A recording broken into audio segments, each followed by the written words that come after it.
KGF chapter 3 KGF chapter 2 climax scene లో Rocky తాను సంపాదించిన మొత్తం బంగారం తీసుకొని ఒక పెద్ద షిప్ లో సముద్రం గుండా ప్రయాణం చేస్తూ ఒక్కడే ధైర్యంగా వెళ్తూ ఉంటాడు. అప్పుడు నాపి సోల్జర్స్ మిసైల్ సహాయంతో రాకీ షిప్ పై దాడి చేస్తారు. అప్పుడు రాకీ సముద్రంలో మునుగుతున్నట్లు, అలాగే రాకీతో పాటు మొత్తం బంగారం అంతా సముద్రంలో మునుగుతూ ఉన్నట్లు చూపిస్తారు. కానీ చాప్టర్ 2 సినిమాలో రాకీ ఖచ్చితంగా చనిపోయినట్లు గాని, రాకీకి గాయాలు అయినట్లు గాని, బ్లడ్ వచ్చినట్లు అస్సలు చూపించలేదు. ఇంకా రాకీ బతికే ఉన్నాడు అనడానికి ఇప్పుడు మీకు 2 బలమైన డైలాగ్స్ ని గుర్తుకు తెప్పిస్తాను.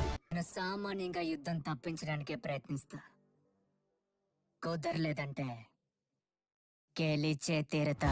ఇంకో డైలాగ్,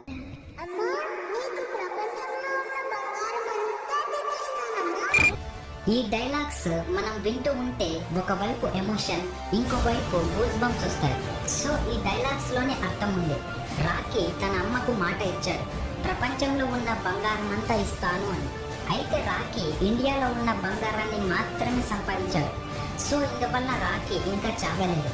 ఇంకొక ఇంట్రెస్టింగ్ విషయం ఏమిటంటే కేజీఎఫ్ చాప్టర్ 2 క్లైమాక్స్ సీన్ లో కేజీఎఫ్ చాప్టర్ 3కి సంబంధించిన బుక్ ని చూపిస్తారు. సో ఈ కొన్ని క్లూస్ ని బట్టి కన్ఫర్మ్ గా చెప్పేయచ్చు ఇంకా రాకీ బతికే ఉన్నాడు అని. సో ఇప్పుడు రాకీ ఎలా బతికి ఉంటాడో చెప్తాను. ఇప్పుడు మీరు కొంచెం ఫ్లాష్ బ్యాక్ లోకి వస్తే, ఇక్కడ రాకీ రెమికా సేన్ ని కలవడానికి వచ్చినప్పుడు ఇక్కడ అమెరికన్ CEO రాకీని పరిచయం చేసుకుంటాడు. అప్పుడు ఇతను అని అంటాడు. ఇతడి పేరు గూగుల్లో సెర్చ్ చేసి చూస్తే అమెరికన్ సీవాల్ క్లాస్ సబ్మెరైన్ ప్రెసిడెంట్ గా ఉన్నట్లు చూపిస్తుంది. సో ఇందువల్ల రాకీ బాయ్ అతడితో బాగా పరిచయం పెంచుకొని ఉంటాడు. ఎందుకంటే రమికా సేన్ నన్ను చంపుతుందని రాకీ ముందుగానే గ్రహిస్తాడు. సో ఇలా జాగ్రత్త పడ్డ రాకీ తన షిప్ పై మిసైల్స్ పడగానే సముద్రంలో వెంటనే దూకేస్తాడు. అప్పుడు సముద్ర మార్గంలో ప్రయాణించే సబ్మెరైన్ ద్వారా అమెరికన్ CEO అయిన జిమ్మీ కార్టర్ సముద్రంలో పడిన రాకీని కొంతసేపు ఆగి బయటకు తీస్తారు. ఇప్పుడు మీకు ఇక్కడ ఒక డౌట్ రావచ్చు, ఇదంతా రాకీ ప్లాన్ చేసి ఎందుకు తప్పించుకోవాలి, రమికా సేన్ ని చంపేస్తే సరిపోద్దిగా అనుకోవచ్చు. కానీ రాకీకి ఆడవాళ్ళు అంటే చాలా గౌరవం. ఒక సీన్ లో గురు పాండ్యన్ రాకీతో ఇలా అంటాడు, నువ్వు రమికా సేన్ ని చంపే, లేకపోతే నీకు చాలా సమస్యలు, అడ్డంకులు, ప్రమాదాలు వస్తాయని అంటాడు. అప్పుడు రాకీ ఆడవారిని కొట్టరాదు, వారికి వ్యతిరేకంగా మనం ఏం చేయకూడదు, వాళ్ళని మనం 2 చేతులెత్తి దండం పెట్టి పూజించాలి, అంతేకాని వారితో మనం గొడవలోకి వెళ్ళకూడదని అంటాడు రాకీ. అందువల్ల రాకీ బాయ్ రమికా సేన్ ని నేరుగా చంపలేక అమెరికన్ CEOతో కలిసి ఇదంతా ప్లాన్ చేసి రమికా సేన్ దృష్టిలో, అలాగే కేజీఎఫ్ లో ఉండే ప్రజలందరి దృష్టిలో రాకీ చనిపోయినట్లు ఈ ప్రపంచానికి తెలియజేయాలని పక్కాగా ప్లాన్ చేసి ఉంటాడు. అలా సబ్మెరైన్ నుంచి రాకీ బాయ్ బయటపడిన తర్వాత అదే సబ్మెరైన్ ద్వారా డైరెక్ట్ గా దుబాయ్కి వెళ్ళిపోతాడు. ఫ్రెండ్స్, ఇంకా కథలోకి వెళ్ళబోయే ముందు నాదొక చిన్న రిక్వెస్ట్. ఈ వీడియోలో చెప్పిన స్టోరీ నచ్చితే ఇప్పుడే లైక్ చేయండి. ఈ వీడియోకి నేను ఇచ్చే టార్గెట్ 100K లైక్స్. ఇలా ప్రతి ఒక్కరు లైక్ చేస్తే ఈ వీడియో చాలా మందికి రీచ్ అవుతుంది. అలాగే నా ఎక్స్ప్లెనేషన్ నచ్చితే తప్పకుండా సూపర్ ఎక్స్ప్లెనేషన్ అని కింద కామెంట్ చేయండి. ఇక తిరిగి వీడియోలోకి వెళ్ళిపోదాం. అలా దుబాయ్కి వెళ్ళి రాకీ అక్కడ దుబాయ్లో ఇనాయత్ కలి మనుషులను కొట్టి, అలాగే తన సామ్రాజ్యాన్ని మొత్తం కొన్ని రోజుల్లోనే దక్కించుకుంటాడు.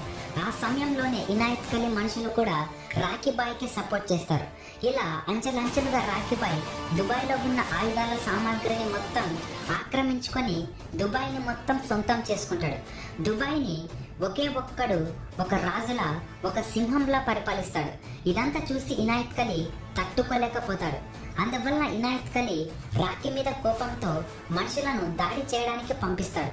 అప్పుడు రాకీ ఒంటరిగా ఉన్నప్పటికీ ఇనాయత్ కలి మనుషులను దారుణంగా కొట్టి అందులో ఒక వ్యక్తిని ఇలా అడుగుతాడు, నన్ను చంపడానికి మిమ్మల్ని ఎవరు పంపించారు అని అడుగుతాడు. అప్పుడు ఆ వ్యక్తి ఇనాయత్ కలి అని చెప్తాడు. అప్పుడు ఇనాయత్ కలిని తన మనుషులతోనే దారుణంగా కొట్టి చంపేస్తాడు. అక్కడితో ఇనాయత్ కలి క్యారెక్టర్ అయిపోతుంది. అలా దుబాయ్లో అంచెలంచెలుగా ఎదిగి అక్కడ కూడా దుబాయ్లో ఇల్లీగల్ గోల్డ్ మైనింగ్ చేస్తూ అక్కడ అలా దుబాయ్లో రాకీ బాయ్ తన సామ్రాజ్యాన్ని ఏర్పాటు చేసుకుంటాడు.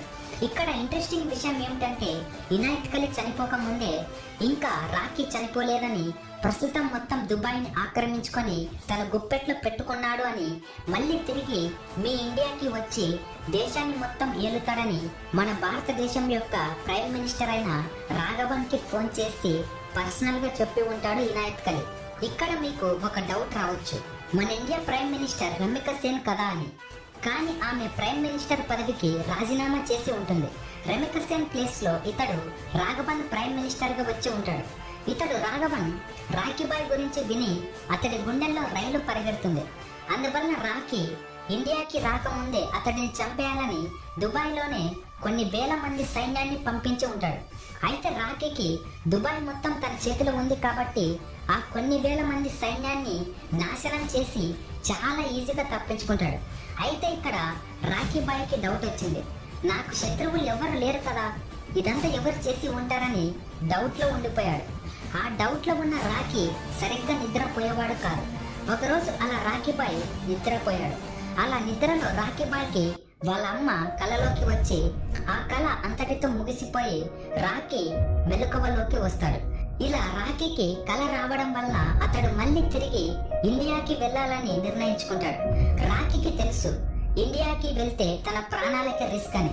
అయినా అతడు లెక్క చేయకుండా తన అమ్మ కోసం అమ్మ సమాధి చూడటానికి వెళ్తాడు. బెంగళూరు ఎయిర్పోర్ట్ నుంచి బాగా డ్రింక్ చేసి ఎలా పడితే అలా కారుని నడుపుతూ పోలీసులకు దొరికిపోయాడు. ఆ పోలీసులు అతడిని డ్రైవింగ్ లైసెన్స్, ఆర్సీని చూపించామని అడుగుతున్నా లెక్క చేయకుండా అసలు భయం అంటే ఏంటో తెలియకుండా నిల్చొని ఉన్నాడు. అప్పుడు పోలీసులు రాఖీని అరెస్ట్ చేసి పోలీస్ స్టేషన్ లో కూర్చోబెడతారు. అప్పుడు రాఖీ తన జేబులో ఉన్న సిగరెట్ ని పోలీసుల ముందే తీసి కాలుద్దామని ట్రై చేస్తూ ఉన్నప్పుడు, ఇది మీ అత్తగారి ఇల్లు అనుకుంటున్నావా అని పోలీసులు తన చేతిలో ఉన్న సిగరెట్ ని విసిరి పడేస్తాడు. అలా కోపంతో ఉన్న సిఐ రాఖీ మీద చెయ్యి ఎత్తడానికి వెళ్తాడు. అప్పుడు ఒక్కసారిగా పోలీస్ స్టేషన్ మొత్తం షేక్ అవుతూ ఉంటుంది. ఏంటి ఇలా పోలీస్ స్టేషన్ మొత్తం షేక్ అవుతుందని బయటికి వచ్చి చూసిన పోలీసులందరూ అక్కడ చూసి షాక్ అయ్యారు. కొన్ని హెలికాప్టర్స్ అలాగే రాఖీబాయ్ కోసం తన సైన్యం అక్కడికి వచ్చింది. అక్కడ పోలీసులకు రాఖీబాయ్ యొక్క డ్రైవింగ్ లైసెన్స్, ఆర్సీని చూపిస్తాడు. అప్పుడు ఆ సిఐ ఆ డ్రైవింగ్ లైసెన్స్ లో ఉన్న పేరుని చదువుతాడు. రాఖీ అని తెలిసిన సిఐ ఒక్కసారిగా షాక్ అయ్యి ఎక్కడో పడిపోయిన సిగరెట్ ని తెచ్చి మరీ వెలిగిస్తాడు. ఇక్కడ ఇండియాలో రాఖీ ఎలా ఉంటాడో ఎవ్వరికీ తెలియదు. కానీ రాఖీ పేరు వింటేనే ఎవరి బాడీ అయినా షేక్ అవ్వాల్సిందే. ఇక్కడ మన ఇండియాలోని రాజకీయ నాయకులు, రౌడీలు, గ్యాంగ్స్టర్లు, గూండాగులు అందరూ రాఖీ చనిపోయాడని అనుకుని ఉంటారు. ఈ సీన్ చూస్తే మనకు గూస్ బంప్స్ వచ్చేస్తాయి.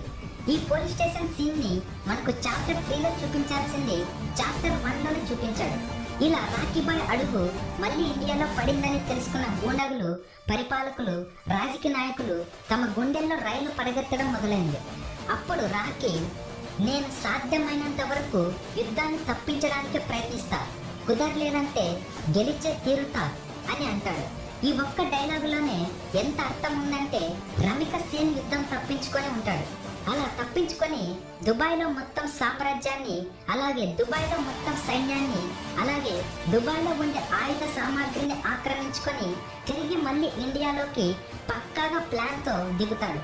అలా స్ట్రాంగ్గా ఉన్న రాఖీని ఎవరు ఏం చేయలేకపోతారు. మన ఇండియాలో ఉన్న పాలకులు, గూండాగులు, రాజకీయ నాయకులు రాఖీ ఎలా చెప్తే అలా వినాల్సిందే. ఇక్కడ మీకు ఒక డౌట్ రావచ్చు, రాఖీ మళ్ళీ ఇండియాకు ఎందుకు తిరిగి వచ్చాడు? దుబాయ్లోనే హాయిగా పరిపాలన చేస్తూ ఒక రాజులా ఉండవచ్చు కదా అని. కానీ రాఖీ వాళ్ళ అమ్మకి మాట ఇచ్చాడు, ప్రపంచంలో ఉన్న బంగారం అంతా ఇస్తాను అని. సో రాఖీ తన అమ్మకి మాట ఇచ్చిన ప్రకారం దుబాయ్లో సంపాదించిన బంగారం తన అమ్మ సమాధిలో పెట్టడానికి తిరిగి వస్తాడు. ఇక్కడ కేజీఎఫ్ గురించి ఇంట్రెస్టింగ్ విషయం ఏమిటంటే కేజీఎఫ్లో మొత్తం 9 కేటీస్ల గోల్డ్ మైనింగ్ ఉంది. ఆ 9 మైనింగుల్లో కేవలం 3 మైనింగుల్లో గోల్డ్ వెలికి తీశాడు.